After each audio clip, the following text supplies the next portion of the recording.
Hello everyone and welcome to the official Lost video podcast hosted by ABC.com. Well, as the Steve Miller Band is so fond of singing, time keeps on slipping. And that's exactly what it's been doing in our show. So we're here today with prop master Rob Kiker to show you how to build your own time machine. Not necessarily a functional one, but hey, it looks like it. He'll also, of course, show us some other cool toys that he's built from scratch for the show. Of course, if you are interested in the mechanics of time travel, you're in luck. Executive producers Damon Lindelof and Carlton Hughes join us for the audio podcast, which you can download at lost.abc.com. Also a great place to submit any of the fan questions they haven't answered. No guarantee they'll get to them, but it's good therapy. It gets it out of your system. And coming up next week, we will have another video podcast for you with The Other Woman, which also just happens to be the name of the episode. That, of course, airs on Thursday, March 6th at 9 p.m. on ABC and is available the next day at abc.com. And then the day after that, we'll have the video podcast.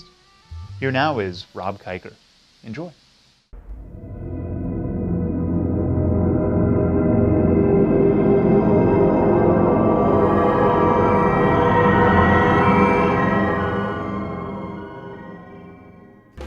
Well, my name is Rob Kiker, and I'm the prop master on the show. Basically, what I do is start with the script. Between concept meetings and production meetings and meetings with the directors, we go over anything that's prop-oriented, prop-specific. It's pretty interesting. There's a lot of really weird stuff that we come up with that I haven't had to do in the past. So this is where all of our stuff is stored from last season or stuff that we use all the time. By definition, anything an actor picks up, touches, is a prop, be it a gun, a wristwatch, a polar bear skull. But in addition to that, I'm also responsible for all the graphics. So I would be in charge of driver's license or passports or anything having to do with graphics. Keep throwing them, and you can throw them at actors all day long, they just don't hurt. Actually, we are a very, very popular department around Halloween. Can we borrow the SWAT vests? Can we borrow this? Can we borrow that? We make a lot more stuff on this show than most shows because of the Dharma, because of the period aspect of it, because of the nature of the show and the weirdness of it. We make a lot of stuff on this show from scratch. Sometimes that's from scratch.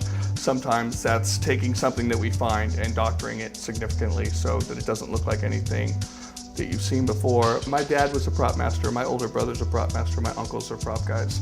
So I was doing props when I was 14. So it's just one of those things. It's in the family and I've always loved it. This season, we've done a couple of really cool deals. Our new character this year named Miles was meant to be some kind of a paranormal psychic. And he comes into a house and he pulls this contraption out of a suitcase that you've never seen before, but if you look at it carefully, you can tell that it's an old dust vac turned into some BS machine meant to suck the spirits out of rooms. So we had to, come up with a design for that and then have it fabricated, and this is actually what that turned out like. And this is what it looks like now. It looks a lot better when we shot it, but it got kind of beat up. We had a friend of ours, this guy named Dragon over at Renegade Effects. He made the blue glasses that we did last year. He designed this for me and put it together. And like I said, it used to come all apart, but we beat it up pretty good. So that's that. What is all this? This is where I do the things Oxford frowns upon. We did a really cool time travel machine. When you read in it that a character named Faraday puts this rat in a maze and he pulls this thing over the rat and he buzzes it, that's about all we get in the dialogue. So then I go through and I find tons and tons of pictures of ideas and I show them to Jack and it's like, hey, this is what I'm thinking. I would like to put this together with this. And I found old stuff like this. I don't even know what that is, but I like the way it looks. So basically I went through and found all these old pieces of equipment, a dentist's lamp and all sorts of weird stuff. And then we just, spend days putting it together, wiring it, making it look cool. Basically, this is what it turned out to be. All of these things light up. In the scene, I think Faraday turned something to 11 hertz. So we get a stainless steel thing made that says 11 hertz.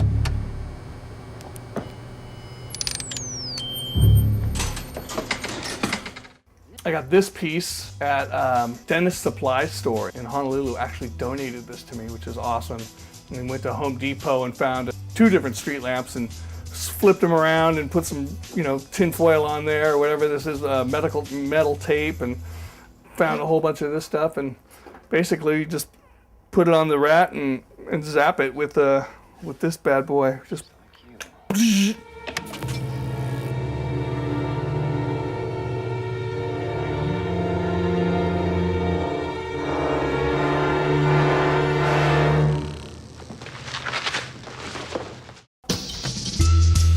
This is some of the, every time we do something Dharma, I like to keep one piece on my shelf. That way I remember what it looks like, and it's kind of a fun conversation piece.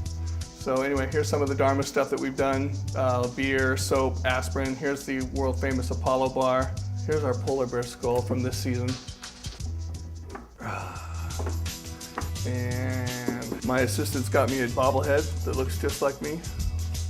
See the resemblance?